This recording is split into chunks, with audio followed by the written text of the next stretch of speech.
अस्सलामुअलैकुम। Straight talk में खुश आमदीद। आपके साथ मैं हूँ आयशा बख्श। कौमी सलामती कमेटी ने भारत के सिंतास मुआहदे को मुअत्तल करने के ऐलान को गैर कानूनी, गैर सियासी और गैर जिम्मेदाराना करार देकर मुस्तरद कर दिया है। ये मुआहदा आलमी बैंक की निगरानी में तय पाया और इसकी एकतरफा मुअत्तली मुमकिन ही नहीं। पाकिस्तान ने खबरदार किया है कि उसके हिस्से के पानी को रोकना या फिर मोड़ना जंग तस्वुर होगा, जिसका भरपूर जवाब दिया जाएगा। भारत के जारहाना रवैये पर पाकिस्तान ने शिमला मुआहदा समेत दो तरफा मुआहदे मुअत्तल करने का हक महफूज रखा है। वाहगा बॉर्डर बंद कर दिया गया है। सार्क वीज़ा इस्तिस्ना मनसूख कर दिया गया है।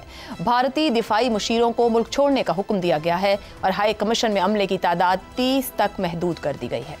पाकिस्तान ने फ़ज़ाई हदूद और भारत के साथ तीसरे मुल्क के जरिए तिजारत भी फौरी मुअत्तल कर दी है। कमेटी ने कहा है कि पाकिस्तान पर जारहियत का जवाब देने की मुकम्मल सलाहियत मौजूद है। पाकिस्तान अमन का ख़्वाह है, लेकिन खुद मुख्तारी पर कोई समझौता नहीं करेगा।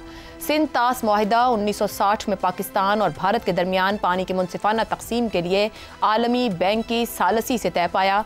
तकसीम हिंद के बाद भारत ने 1948 में पाकिस्तान का पानी रोक दिया था, जिससे तनाज़ा पैदा हुआ। मुआहदे के तहत 6 दरिया तकसीम हुए।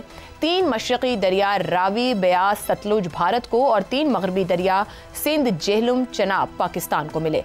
मुआहदे में 12 शिक़ें शामिल हैं, जिनमें पानी की तकसीम और तनाज़ात के हल का तरीक़ा दर्ज है और इसे सिर्फ बाहमी रजामंदी से ही बदला जा सकता है। यहाँ ये बात भी अहम है कि दरियाए सिंध, सतलुज और ब्रह्मपुत्र समेत कई अहम दरिया चीन से निकलते हैं, जो भारत के लिए स्ट्रेटेजिक अहमियत रखते हैं, क्योंकि चीन इन पर आबी मंसूबे बना सकता है।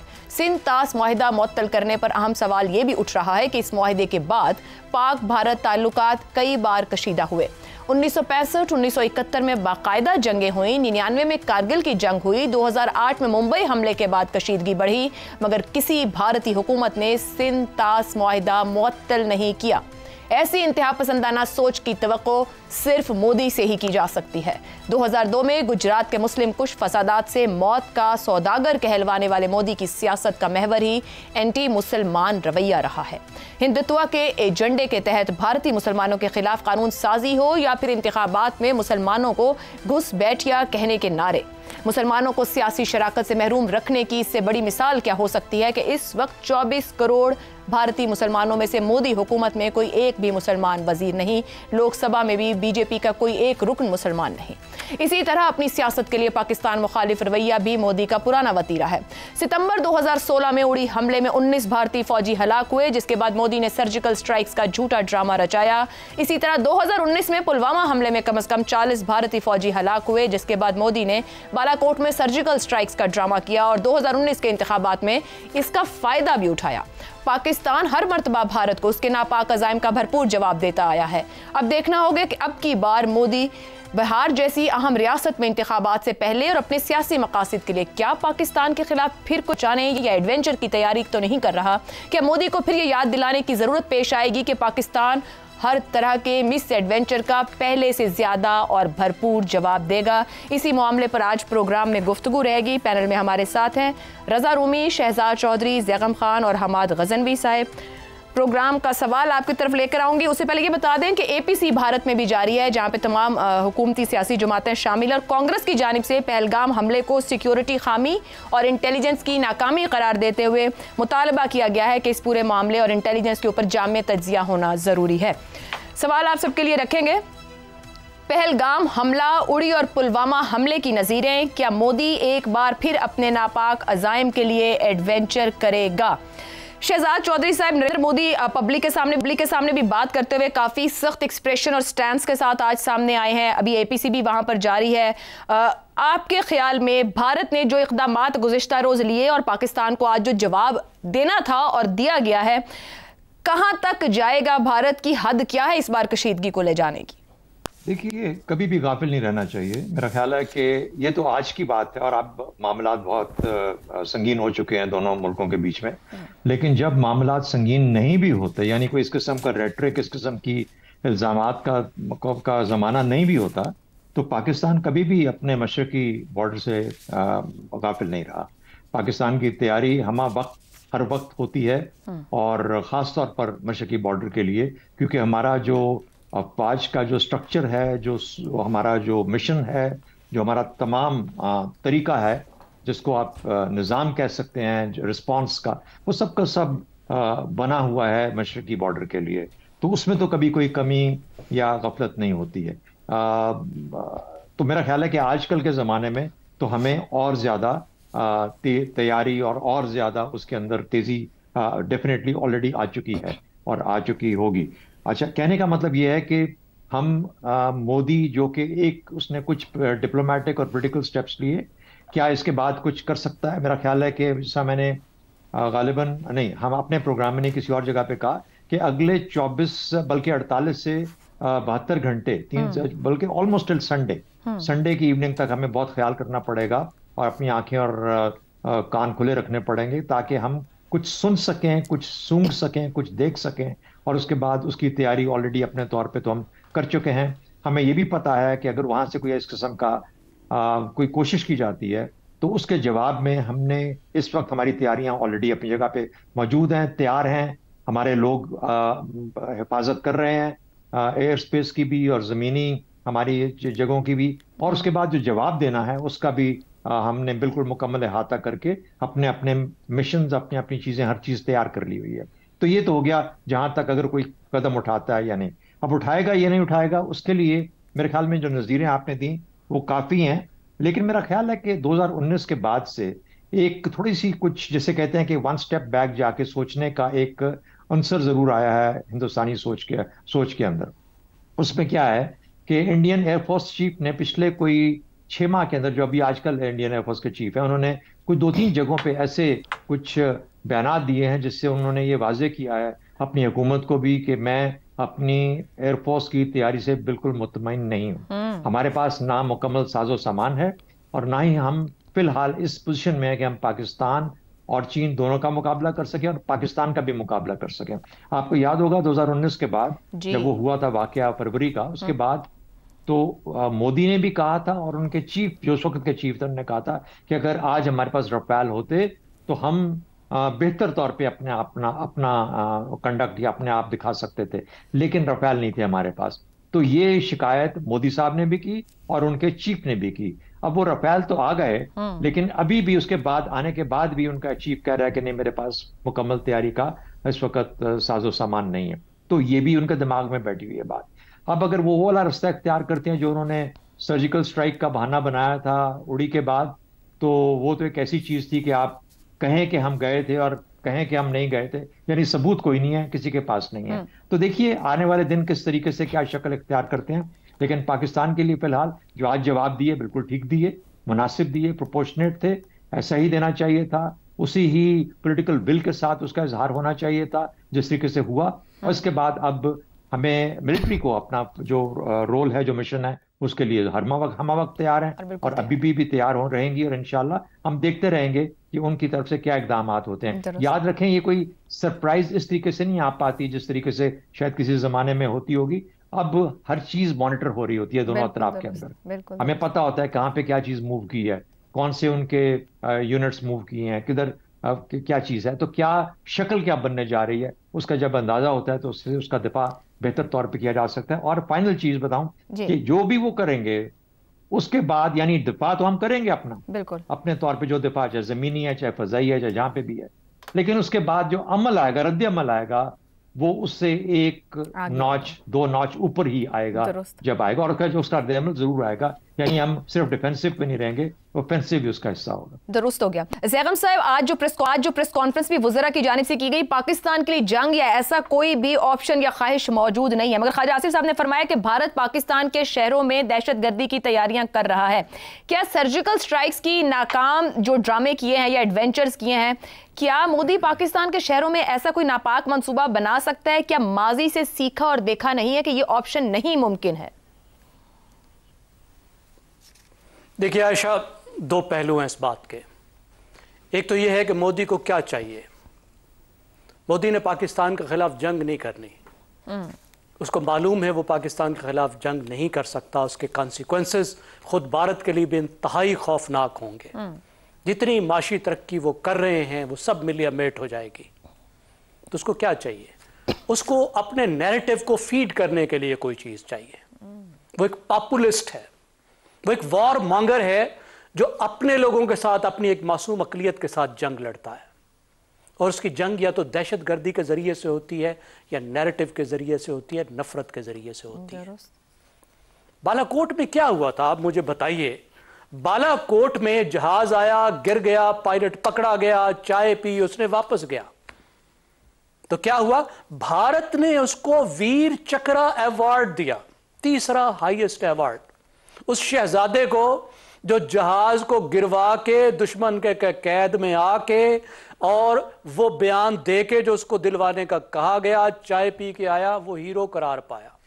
और ऐसा नैरेटिव बनाया मोदी ने कि वाह वाह हो गई, उसको वोट मिल गया कि हमने तो बहुत बड़ा कारनामा कर दिया है। मतलब मोदी इस बार हमें कहेगा कि हम मेजबानी करें उनके सिपाहियों की, उनके फौजियों की।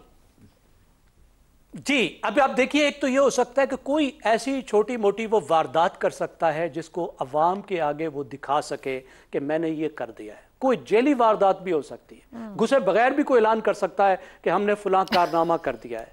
कोई ऐसा छोटा मोटा एडवेंचर वो कर सकता है, इससे बड़े की मैं तवक्को नहीं रखता। और हमें तो जाहिर है छोटी चीज के लिए भी तैयार रहना है, बड़ी चीज के लिए भी तैयार रहना। अब दूसरी बात देखिए, पुलवामा हुआ था 2019 में, ऐसे ही है ना जी? और ये कौन सा साल है जो अभी वाकया हुआ? 2025। कितने साल हो गए? 6। तो 6 साल में हुए 2 वाकयात और 100 से कम लोग मरे। तो पाकिस्तान में क्या हो रहा है और पाकिस्तान में कौन कर रहा है? पाकिस्तान में कितने लोग शहीद हो गए हैं? कितने दिन बाद वाकया होता है? क्या ये जो जाफराबाद का ट्रेन का वाकया था, ये जो है चरवाहों ने कर दिया था? भेड़े बकरियां चराते चराते उन्हें ख्याल आ रहा था ट्रेन को रोक दें। क्या ये लोग फुली ट्रेन नहीं थे? क्या ये ऐसे ही आ गए थे? ये जहां से गुफ्तगू कर रहे थे, जो इनका सेंटर अफगानिस्तान में बना हुआ था, वहां पे उनको कौन ट्रेनिंग दे रहा था, कौन पैसे दे रहा है? ये तो अब साबित हो चुका है। और पिछली सब चीज साबित हो चुकी है। भारतीय खुद किताबें लिख चुके हैं। 1973 में जो बलूचिस्तान की बगावत थी, उसमें क्या रोल था भारत का, ये भारतीय खुद तस्लीम कर चुके हैं। पिछले 20 साल में बलूचिस्तान में जो इंसर्जेंसी हुई है, उसके तो वाज़े डांडे भारत से मिलते हैं। किस तरीके से काबुल और दिल्ली के दरमियान में एक एयर ब्रिज था, यहां जख्मी होने वाले दहशतगर्द दिल्ली में जाते थे। किस तरीके से अफगानिस्तान में बलोच दहशतगर्द मारे जा रहे थे। किस तरीके से अफगानिस्तान ने एक बार फिर उनको लिंक किया था दिल्ली के साथ। तो कम से कम बलूचिस्तान की जो इंसर्जेंसी है, उसमें तो भारत का हाथ बहुत वाज़े है और वो कर रहा है। वो तो हमारे शहरों में कर रहा है। यहां पे आके जो हुर्रियत पसंद है कश्मीरी, उनको भी शहीद किया गया है। लेकिन हमारी नाकामी यह है कि हम उस तरह का नैरेटिव नहीं बना पाते, हम दुनिया को उस तरह बता नहीं पाते, वो लिंक वाजे नहीं कर पाते। ये हमारी बहुत बड़ी कमजोरी है कि असल दहशतगर्दी का निशाना तो हम है। हजारों लोग तो हमारे शहीद हो रहे हैं, ठीक हो गया, लेकिन उसके 10 बंदे 50 बंदे मरते हैं, वो आसमान सर पे उठा लेता है और हम ठीक तरीके से नैरेटिव बना पाते। वेरी वैलिड पॉइंट है जैगम साहब। यही बात रजा रूमी साहब आपकी जानिब लाऊंगी। गुज़िश्ता रोज मैंने और ढंग से रखी, आज और ढंग से रखते हैं, लेकिन सवाल वही है जो यहाँ पे जैगम साहब क्लोज कर रहे हैं। गुज़िश्ता 2-3 सालों में हम देखें तो भारत की जानिब से कनाडा में, बरतानिया में, अमेरिका, पाकिस्तान में कई खालिस्तानियों को निशाना बनाया गया है दहशतगर्दी का। दुनिया की तरफ से जिस तरह का रद्द-ए-अमल आना चाहिए या भारत की पूछ होनी चाहिए, वो हमें दिखाई नहीं देती है। क्या जमानत है भारत पाकिस्तान में किसी तरह की दहशतगर्दी का एडवेंचर करता है, कुछ भी ऐसी कार्रवाई करता है और फिर वो आलमी दबाव की परवाह भी ना करे, क्योंकि आलमी दबाव बन ही नहीं रहा भारत के इन तमाम मामलात पर, उसकी वो पूछ नहीं है। जो मैं गुज़िश्ता रोज भी कहती हूँ, जैगम साहब ने जिस तरह उसको कंक्लूड किया कि क्या हम बेहतर तौर अपना आप नहीं समझा पा रहे या बता पा रहे कि निशाना तो हम बन रहे हैं। आयशा, बहुत अहम नुक्ता आपने उठाया है और यही इस वक्त क्राइसिस जो है कि पाकिस्तान का जो मौकफ, कल भी हमने उस पर थोड़ी सी बात की थी कि पाकिस्तान का एक जो कंसिडर्ड ऑफिशियल पोजीशन है कश्मीरियों की हिमायत की और तहरीक आज़ादी जो थी कश्मीर में मुख्तलिफ अदवार में, हम उसको सही तरह से आलमी जो फोरम्स हैं वहाँ पर नहीं उठा सके। कुछ हमारी अपनी कोताहियाँ हैं और कुछ हिंदुस्तान की, जिसे कहना चाहिए, कामयाब सिफारतकारी और उनकी अब जो उभरती हुई माशी कुवत है जिसने उनको मगरिब का इत्तेहादी बना दिया है। वो एक बहुत बड़ी मंडी है, एक बहुत बड़ी सरमायाकारी की डेस्टिनेशन है। इसलिए जब वो कनाडा में भी लोगों को मार दें या अमेरिका में हमला कराने की कोशिश करें तो क्या कहते हैं कि कोई चूं नहीं होती। ऐसे थोड़े बहुत बयानात आ जाते हैं कनाडा के वजीर आजम ने जो साबिक वजीर आजम थे उन्होंने कुछ कहा था, उसके बाद अब देखिए कुछ खास नहीं हुआ। तो वही बात है कि वो कत्ल भी करते हैं तो चर्चा नहीं होता। तो यहाँ पर मामला ये है कि हमारी अपनी जो कुछ पॉलिसी के नकाइस जो रहे हैं हिंदुस्तान की तरफ, अफगानिस्तान की तरफ, उसका भी हमें कुछ स्टॉक टेकिंग करने की जरूरत है। लेकिन इस वक्त जो जिस तरह से सूरत हाल बन रही है वो तो शदीद जिसे कहना चाहिए अफसोसनाक भी है और ख़तरनाक भी है, क्योंकि इस वक्त तो खैर पाकिस्तानी कौम को मुत्तहद होना है और जो पाकिस्तान की सिविलियन हुकूमत और पाकिस्तान की इस्टेब्लिशमेंट और पाकिस्तान के दीगर जो पावर सेंटर्स हैं उनको एक पेज पर आकर इस क्राइसिस का जो है मुकाबला करना है।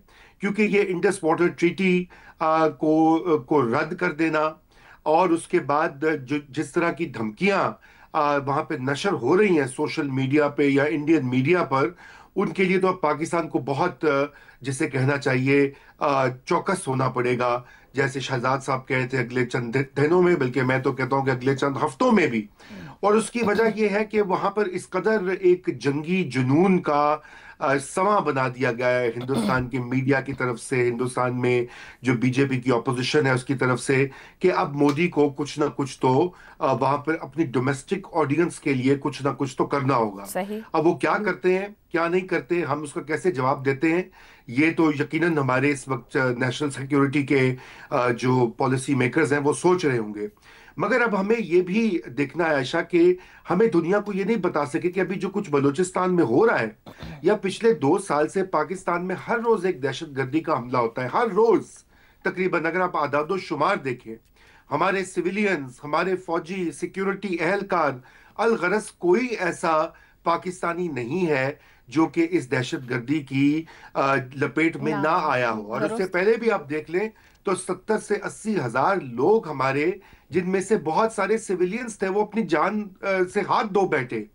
मगर क्या वजह है कि हम इसके ऊपर लोगों को या कम से कम इंटरनेशनल कम्युनिटी को ये नहीं बता सके।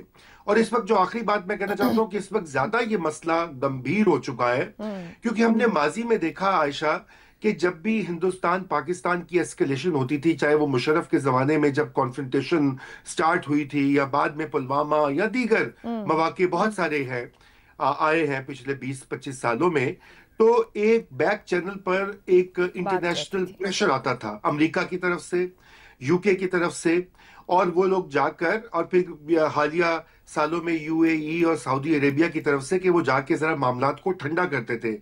इस वक्त जो अमेरिका में हुकूमत है, मुझे नहीं मालूम कि वो किस हद तक जाएंगे इस साबिक पॉलिसी की तरफ, और ये कि जो हमारे दीगर एलाइज हैं मिडिल ईस्ट में वो क्या रोल अदा करेंगे। इसलिए हमें इस वक्त बहुत जैसे कहना चाहिए चौकस और चौकन्ना होने की जरूरत है, और खुदा करे कि कोई ये मामला जो है सीरियस ना हो मजीद, क्योंकि इससे यकीनन नुकसान होगा, दोनों साइड्स पर होगा, और जब भी जंग किसी के भी उसका कोई फायदा नहीं होता। हम जी नुकसान आवाम का होगा। हमारा गजनवी साहब, मोदी के बयानी की बात हुई कि उसको लोकल ऑडियंस के लिए कोई ना कोई फूड दरकार है और उस वजह से सब कुछ होता है। अगर हम अंदर की सूरत हाल की बात कर लें तो वहाँ पे शुमाल मशरक़ी रियासतों में शोरिश मौजूद है, मुसलमानों के सब्र का पैमाना भी लबरेज हो रहा है। जिस तरह से शहरियत कानून है, मस्जिदें गिरा के मंदिर और तामीर के मंसूबे वक्फ कानून के नाम पर हो रहे हैं। मशरक़ी पंजाब में सिखों के साथ जो हिंदुत्व का मामला चल रहा है वहाँ भी नफरत बढ़ रही है, कश्मीर के अंदर शोरिश मौजूद है। इस तमाम सूरत हाल के होते हुए क्या भारत वो ड्रामा या एडवेंचर मोदी कर पाएगा, या उसको वाकई वो जो एक चाहिए कि वो निकाल पाए अपना सब कुछ बाहर, वो इसी तरीके से निकालेगा? फिर पहले तो आपने जिस पागलपन की तरफ इशारा किया है, जो हमागीर है वहाँ पर, उसमें उनकी सियासत सारी इसी के गिर्द घूम रही है। मोदी साहब की सियासत इसी के गिर्द घूम रही है और कई सालों से घूम रही है। और इस वक्त जो हो रहा है वहाँ पर, जिस पागलपन की तरफ आप इशारा कर रही हैं, वो सिर्फ बीजेपी तक महदूद नहीं है, वो उन्होंने आगे बड़ी कामयाबी से फैला दिया हुआ है। अगर आपने उनके मीडिया की शक्ल देखी हो और आपने उन असहाब की गुफ्तगू सुनी हो जो वहाँ पर आजकल हो रही है, ये 2 दिन से हो रही है, तो आप अंदाज़ा कर सकती हैं कि मैं क्या कह रहा हूँ। मेरा ख्याल है सिर्फ अगर आप उस मीडिया को, मैं तो कहूँगा सिर्फ इस प्रोग्राम के साथ अगर आप कंपेयर कर लें तो आपको अंदाज़ा हो जाएगा कि किस तरह फ़र्क तरीके से हम किस हालत में हैं और वो किस हालत में हैं। यानी यहाँ पर दोस्त एक मुदब्बराना संजीदगी से गुफ्तगू कर रहे हैं, एक संजीदा इशू है। वहाँ पर आप सुनेंगे उड़ा दो, मार दो, बम गिरा दो, शहरियों पे गिरा दो। उनके पास दलील नहीं ना। हमारे बलूचिस्तान के मामले पर उन्होंने बीएलए के लोग बिठा के गुफ्तगू की, और किस तरह की गुफ्तगू होती रही। आप बिल्कुल दुरुस्त फरमा रही हैं। मैं भी यही कहना चाह रहा था कि वहाँ पर एक फ़ज़ा में एक पागलपन है, यानी अक्ल दुश्मनी की फ़ज़ा है वहाँ पर, और उसको वो बढ़ावा देते हैं और मुसलसल उसी की बुनियाद पर सियासत करते चले जा रहे हैं, और उनको लग रहा है कि वो इसमें कामयाब हैं, और वो कामयाब हैं भी बहुत बड़ी हद तक।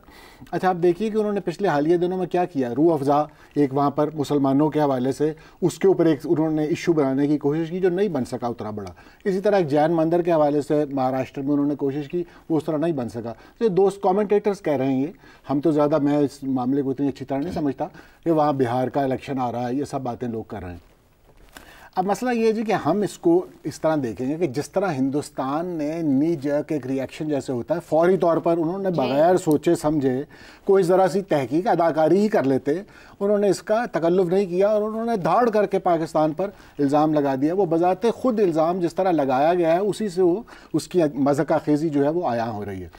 अब आप उस सारे मामले को अगर देखें कि उनके अंदर से क्या आवाज़ आ रही है, वो इंटेलिजेंस रिपोर्ट्स के हवाले से तो कांग्रेस ने भी कह दिया, और बहुत से लोग वहाँ पर बात कर रहे हैं कि एक जगह जहाँ 80 साल से तनाज़ा चल रहा है, आपने कुछ साल पहले उसे अनेक्स किया है, आपने क्या क्या वहाँ हरकत की है, वो क्या हालात हैं उस जगह के, और आप वहाँ पर एक हाइकिंग करने के लिए वो इलाका है और वहाँ पर एक बॉटल नेक है और वहाँ पे कुछ लोग ये काम करके गायब हो जाते हैं और आपको पता भी नहीं चलता। वहाँ से हाल ही में वहाँ से सिक्योरिटी फोर्सेस भी हटाई गई हैं, ये according to their commentators.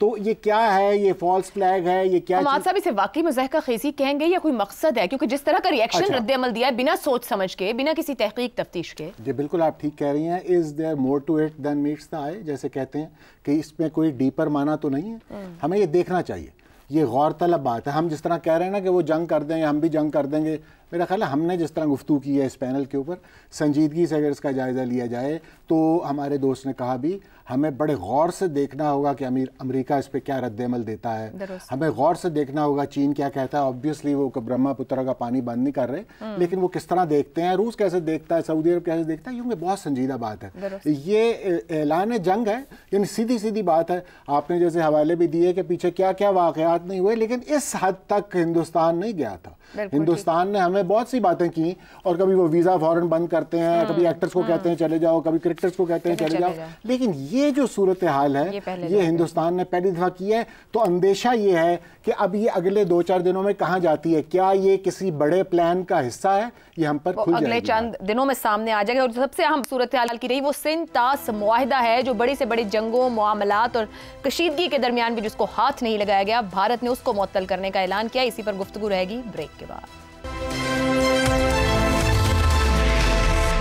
Programme में आपको एक बार फिर खुशामदीद कहेंगे। भारत की जानिब से सिंध तास मुआहिदे की मुअत्तली का ऐलान किया गया और इस मुआहिदे को कभी भी हाथ नहीं लगाया गया। 1960 के बाद से अब तक जितनी भी कशीदगी दोनों ममालिक के दरमियान हुई हो, इसी पर सवाल रखेंगे पैनल के सामने। सिंध तास मुआहिदा, भारत की तरफ से मुअत्तली का ऐलान, पाकिस्तान की जानिब से ऐलान मुस्तरद, एक तरफा जंग करार, भारतीय ऐलान बचगाना या संजीदगी से लेने की जरूरत है। शहजाद साहब, आपके ख्याल में क्या हमें आलमी फोरम जो कि गारंटर है वहां चले जाना चाहिए, इंतजार करना चाहिए?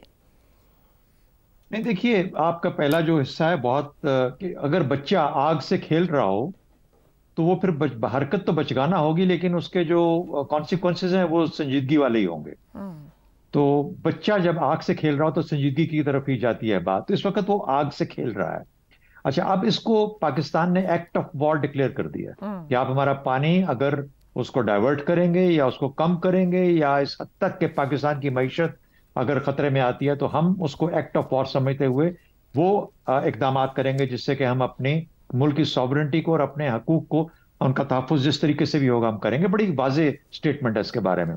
तो अब आने वाले दिनों में देखना है कि इसकी अमलियत जो शक्ल है, अमली शक्ल क्या निकलती है इस स्टेटमेंट की कि अच्छा उन्होंने हेल्ड इन अबेयंस कर दिया, उसको फॉलो नहीं कर रहे। देखना यह है कि वो किस तरीके से बदल सकते हैं। यानी दरियाओं के रुख तो बदले जाते हैं लेकिन वो दहाइयां लगती हैं उनके रुख बदलने में, और खुद से नहीं बदले जा सकते अगर दरिया अपना रास्ता बदले आहिस्ता आहिस्ता करके। ये तो वैसे भी पहाड़ों के बीच में से निकल रहे हैं, वैलीज के अंदर हैं, तो इनको बदलना बहुत मुश्किल होगा। पूलिंग या उनको डैम करके बना के उनको स्टोर करना भी तकरीबन इम्पॉसिबल हो जाता है ऐसी जगहों पे जहां पर के कंटिन्यूस सप्लाई पानी की आ रही हो पीछे से। तो ये मुश्किलात है। दूसरा, झेलम और चिनाब के अंदर जितनी गुंजाइश मौजूद थी उस वक्त वो इस वक्त तक हिंदुस्तान उससे रन ऑफ द रिवर के हिसाब से फायदे ले चुका है।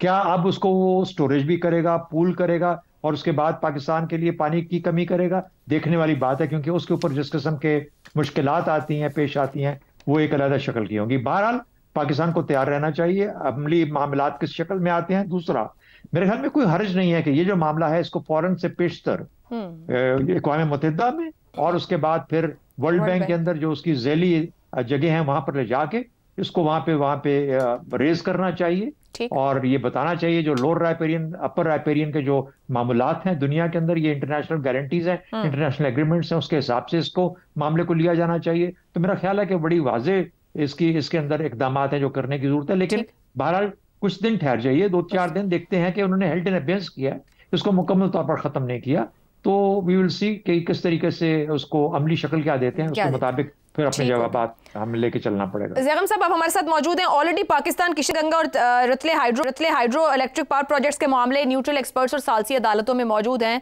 आपके ख्याल में पाकिस्तान को पहल करते हुए इन गारंटर्स के पास जाने की जरूरत है या इसको एक बचगाना हरकत समझते हुए कि भी कोई इसकी अमली शक्ल नहीं है, इंतजार किया जाए?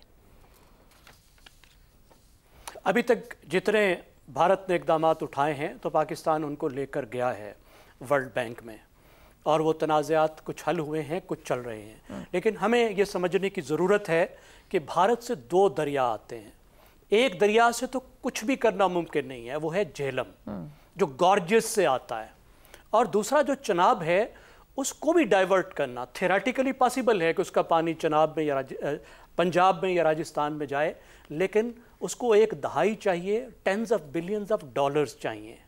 तो अभी ये बहुत दूर की बात है, लेकिन वो कर क्या सकता है? देखिए वो जो कर रहा है, ये कर सकता है, वो ये है कि run of the river project, यानी दरिया का पानी रोककर जो बिजली बनाई जाती है। पाकिस्तान में भी कुछ प्रोजेक्ट हैं, तो पानी को उसमें भी थोड़ी देर के लिए डैम करना पड़ता है ताकि आप वो ताकत पानी को दे सकें जिससे टरबाइन चल सकें। ऐसे 5 प्रोजेक्ट हैं जो एक बन चुका है बगलियार, 4 जो हैं या प्लानिंग में है या उन पर काम हो रहा है।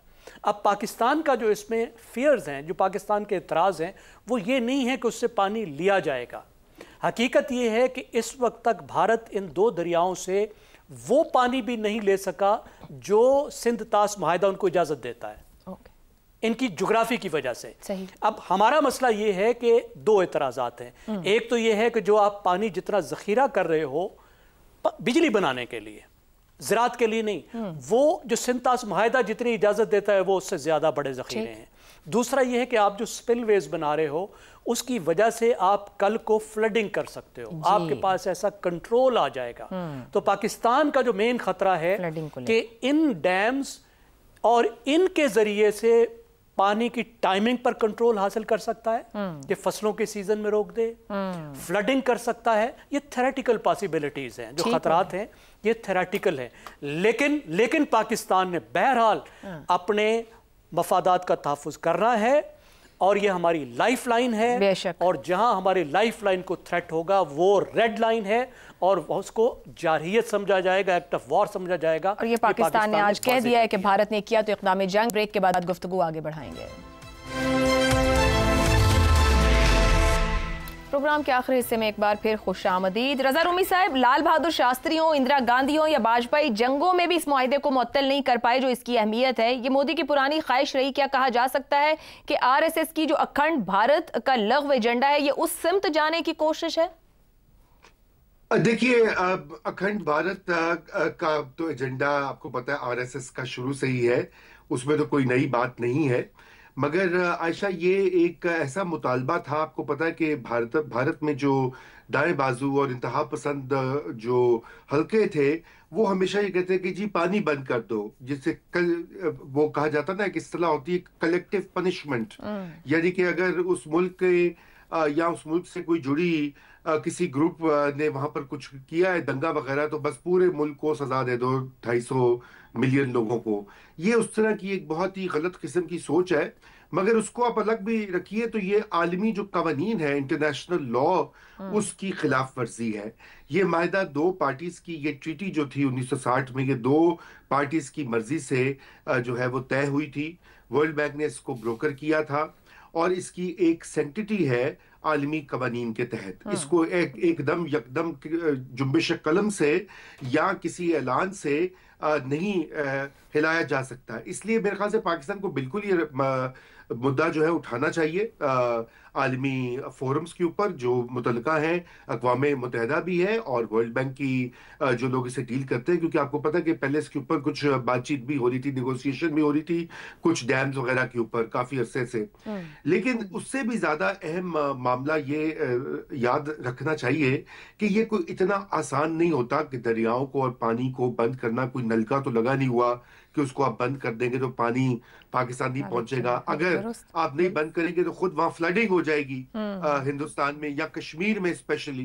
तो मतलब ये देखिए, ये एक डोमेस्टिक जो उनका पॉलिटिकल इस वक्त बयानिया है, ये वहां पर उसको शह देने का एक चक्कर है और कुछ नहीं है। मगर मैं इसमें आखिरी बात ये भी कर दूं कि देखिए ये जो ऐलान है, और आज ये भी इतलात आई थी कि जो शिमला अकॉर्ड जो है उसको भी पाकिस्तान नहीं रिकग्नाइज करेगा या छोड़ देगा, तो फिर ये देखिए ना, ये जो जंग की सिचुएशन है ये आगे बढ़ती जा रही है आयशा। और ये इसकी रोकथाम के लिए सिफारतकारी जो होती है वही बेहतरीन हल होता है।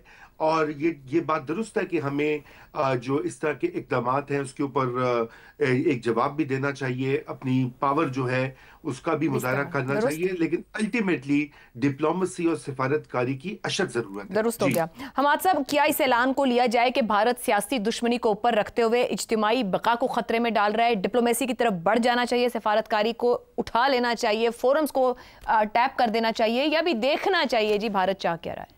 जी, इंतज़ार तो करेंगे हम थोड़ा, लेकिन हम अपनी तैयारी शुरू कर चुके हैं और हमें मुख्तलिफ फोरम्स पर जो इंटरनेशनल फोरम्स हैं जिनका दोस्त भी जिक्र कर रहे हैं वहाँ जाएंगे, यानी यूएनओ हो गया या वर्ल्ड बैंक है जो गारंटर है उस एग्रीमेंट का। लेकिन ये बात इससे ये नहीं है कि हम यहाँ पर साइलों की तरह इधर उधर धक्के खाते फिरेंगे और वक्त गुजरता जाएगा।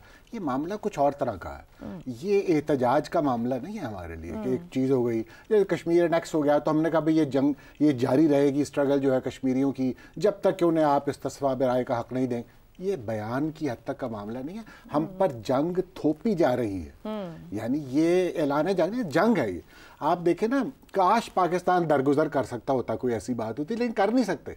ये एक खौफनाक सूरत हाल है। अगर आपको ये कहा जा रहा हो कि आपकी खेतियां वीरान कर दी जाएंगी, आपका पानी बंद कर दिया जाएगा, आपको पानी पीने का पानी भी बहुत इलाक नहीं मिलेगा, और आपकी फसलें क्या, आपकी बिजली क्या, यानी बिजली का मतलब इंडस्ट्री, आपको मफलूज करके रख देंगे हम बतौर एक मुल्क के, और 25 करोड़ लोगों को तकलीफ में डाल देंगे। तकलीफ क्या, वो तो ज़िंदगी और मौत के दरमियान मुअल्लक करना चाहते हैं।